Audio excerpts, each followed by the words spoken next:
Welcome to the US 50 Pedestrian Improvement Project Open House. I'm Adam Lancaster, the city engineer.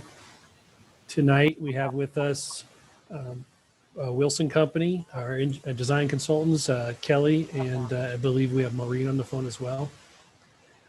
We also have representatives of CDOT, and we may have some representatives of City Council and the mayor possibly at some point tonight. The roots of this project begin back in 2012 with the city's recognition that US 50 was an important asset to the city and that we should capitalize upon it. So we embarked the US 50 corridor plan. And it's a long-term vision for the entire US 50 corridor through the city. And with that came many elements that had to be worked out as far as design elements, aesthetics, transportation connections. One of the things that came out of that corridor plan was that US 50, especially in the downtown area, was a barrier to pedestrians and cyclists and separated the downtown area from the riverfront area. And so there was interest in how we could overcome some of those barriers and be able to connect and make those important links throughout the city. So with that, the next step we took was a US 50 pedestrian study. And we looked at the best way that, the most feasible way and best way that we could connect, again, both sides of the highway, the riverfront area with the downtown area, with the businesses on either side of the highway, because we knew that it was a risk for pedestrians and very difficult even for vehicles to cross the highway. So with that, we did the pedestrian study. We looked at different options of an overpass, underpass the highway, and then also at grade crossings. And the preferred alternative out of that came the at grade crossings. And we knew if we were doing at grade crossings that there would have to be some other elements of the US 50 corridor plan that came into place. And one of those was access control. And so the third and final step before this project was the US 50 West Access Control Plan. And that essentially was the guidance document that CDOT and the city worked on together with the property owners to create a long-term plan for what access will look like along the corridor at the intersections and in between the intersections at the business accesses. And so with that, we are now at the final step to complete the design for the improvements in the downtown area and hopefully build those next year. So with that, I will turn it over to Kelly, our design engineer, so she can discuss the design concept as well as the next steps. And then after her presentation, we'll entertain some questions if there's any. Thank you. Thanks, Adam. So as Adam discussed, we took all of those plans and all the information from those plans, and it was time to put them into design documents, which we're in the process of doing right now. We're in preliminary design right now, hoping to finish up that final design here through the holiday season and just into the first of the year. The major elements that we're looking at for construction, this is from 1st to 15th Street, are the roadway width will stay the same, but what we'll do is we'll add a center median in the existing two-way left turn lane that'll be landscaped. We're going to also replace 39 of the existing ADA pedestrian ramps so that they're all ADA compliant. I think Adam mentioned the 6 new bin block pedestrian crossings. I'll talk about those locations as we get into some maps and some graphics of where those will be located. The raised medians I mentioned will be landscaped. And then the last piece is coming from the access control plan are those access changes. And some of those are a result of this new raised median that'll be in the center of US 50. So this is kind of an example or a schematic looking down the center of the roadway of the current condition. We've got essentially 5 travel lanes, 2 in each direction, and then the center two-way left turn lane.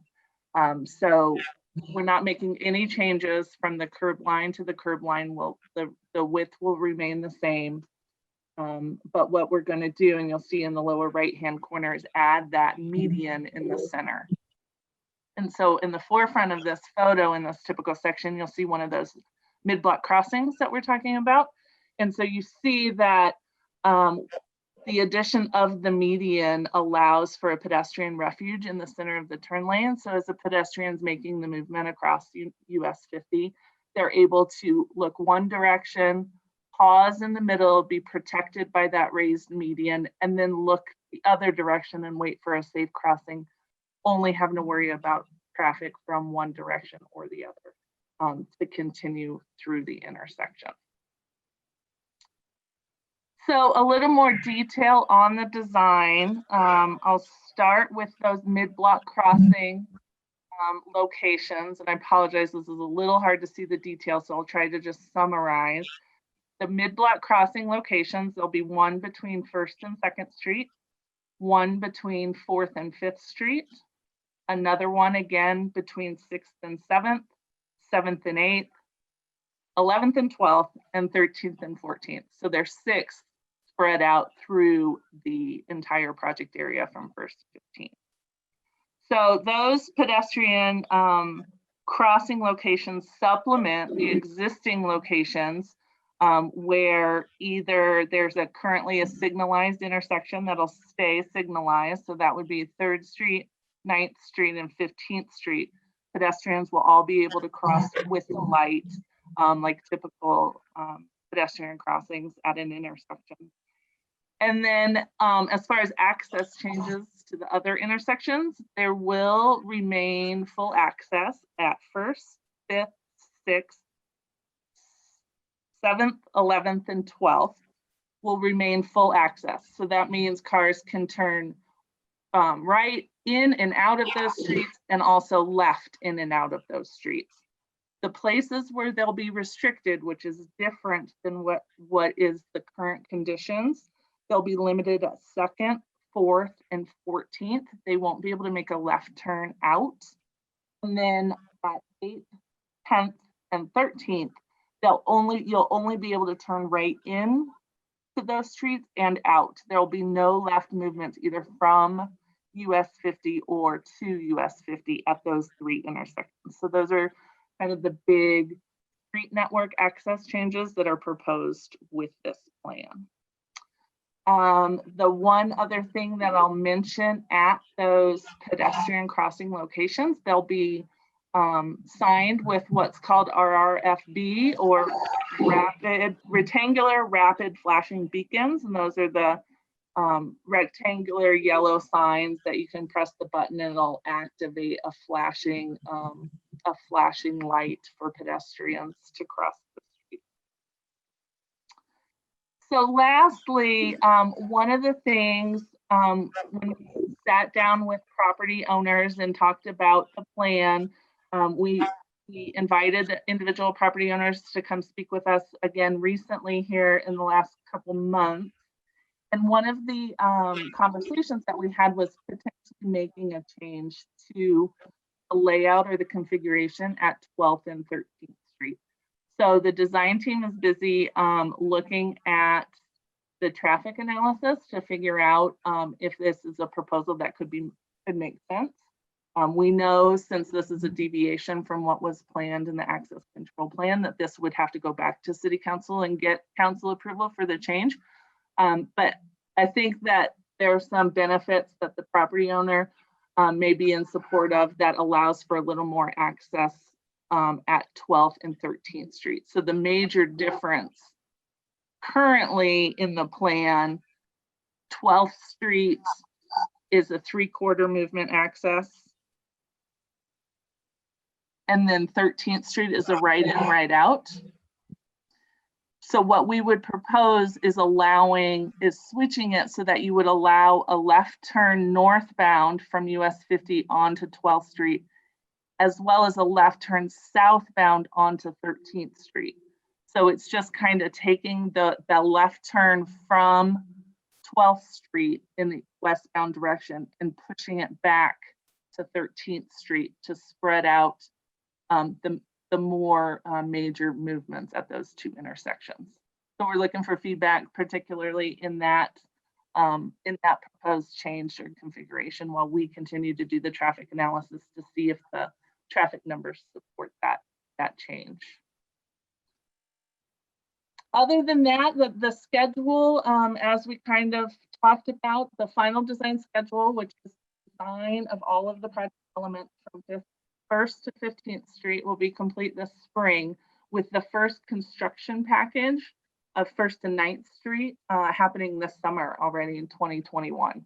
The second construction package, everything east of 9th Street, would be depending on the identification of funding for that portion. For additional information, I've put some links here of some of the plans that Adam talked about. They're all available on Canyon City's website. The US 50 West Access Control Plan, that's the one that was just completed this January. And then the older study, the US 50 Corridor Plan, that was completed in 2015.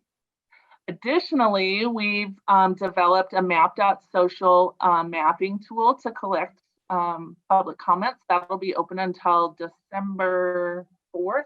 Is that right, Adam? Or 10th, December 10th? And so there's a link to that here on the presentation, and I believe will also be posted to the city website. Is that right, Adam? That is correct. Yep, that's right.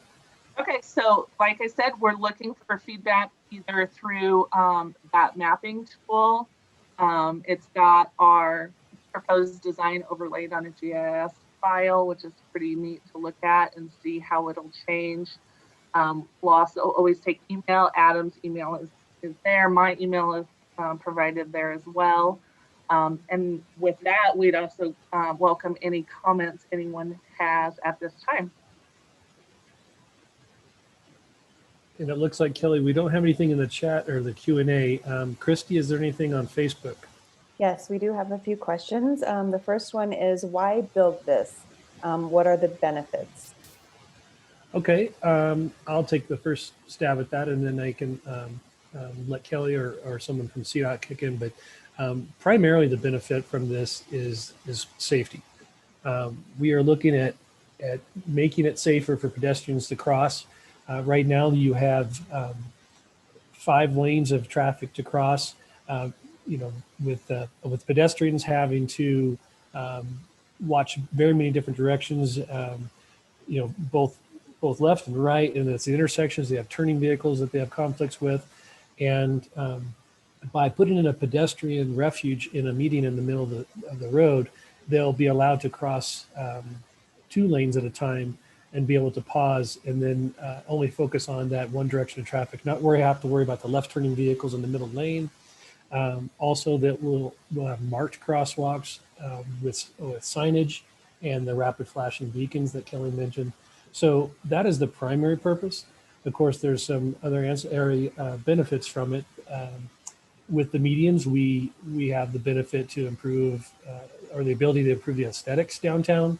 And then we also know that there will be a traffic calming effect. Often speed is a concern down there in the downtown area, and medians do have a traffic calming effect. And so we're looking at some positive impacts to speed down there. And then, of course, reducing the number of turning movements by vehicles not only makes that safer for the pedestrians, but makes it safer for the other motorists at all those accesses as well. So Kelly or any of our guests from CDOT, we have Valerie, Arthur, and Jason from the CDOT office in Pueblo on the line as well. So if you guys have anything else to offer there as far as benefits. No, Adam, this is Jason Nelson from CDOT. No, I think you covered the basis really good. Pedestrian refuge, traffic calming, and reduction of conflict points are really important to improve the safety of this stretch of highway. Thank you. The next question is, state law requires vehicles to stop once a pedestrian is in the crossing strips, correct? Will there be citations issued based on traffic violations? Will there be safety signs noting the state law? Right. So yes, there will be additional signage.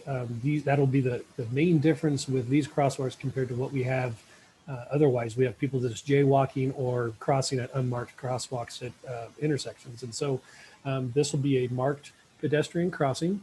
It'll be all signed properly. I think Kelly just put up an example of what that looks like. I think we also have our acting city police chief, Tammy Wagner, on the phone as well. And she can maybe say something this long as far as enforcement. Tammy? Yes, we're going to have a traffic unit that will be assigning out, which we're having hotspots such as that across the city. That'll be an education piece to start, because obviously the locals are not going to understand or even realize that that may be up. So it's just like a school crossing. When school starts, we'll have to educate as it begins, as well as put out information on Facebook. Good point. Thank you. Another question is, how long will affected businesses be down during construction? Will there still be consumer access? Right. So unfortunately in Colorado, we have to do most of our work during the summer. And so it is likely that it'll be during those months or the summer shoulder times. So we'll keep access open to all the businesses during the construction. That will be a challenge, and it'll be something that we will work with our contractors to make sure that everyone is safe and as well as has access, so that one of the primary focuses of the US 50 corridor plan was economic benefit. And so the last thing we want to do is negatively impact our businesses. So we're going to do the construction in a way that's as least disruptive as possible. This next question piggybacks on that, and it's, what's the plan for redirecting traffic during construction, since Highway 50 gets really busy during the summer with tourism? So Kelly, I think you've touched on that a little bit with our discussions with CDOT. Can you answer that? Sure. So the plan right now is to limit closures on US 50 to a single lane in either direction while work is being done on the median. So US 50 will remain open throughout construction. It may be reduced to a single lane, but the entire road will remain open entirely. As far as individual access points, obviously when we're working on driveways and closing driveways, for the most part, I'd say all the driveways we're closing is because there's another access available. And so there should be little to no major impact to accessing the businesses while that work is being completed. Thank you. And one more question. There has always been a concern with eastbound traffic coming into Canyon City too fast. Why hasn't a stoplight been considered at First and Highway 50? Good question. First of all, we don't use stoplights for speed control. And there are numerous reasons why we don't do that, and that's a whole nother discussion. However, that being said, the signal is being considered at First and US 50, and there are a few what in our engineering world we call warrants that would have to be met before that happened, and that actually is in our long-term US 50 corridor plan, and also in the current US 50 West access control plan. So we know that at some future time there will be a need for a signal likely at that intersection. But it just, however, at this time does not meet the warrants to be able to do so. Thank you. And that is all the questions we have on Facebook at this time. Okay. Looks like we don't have any questions online currently.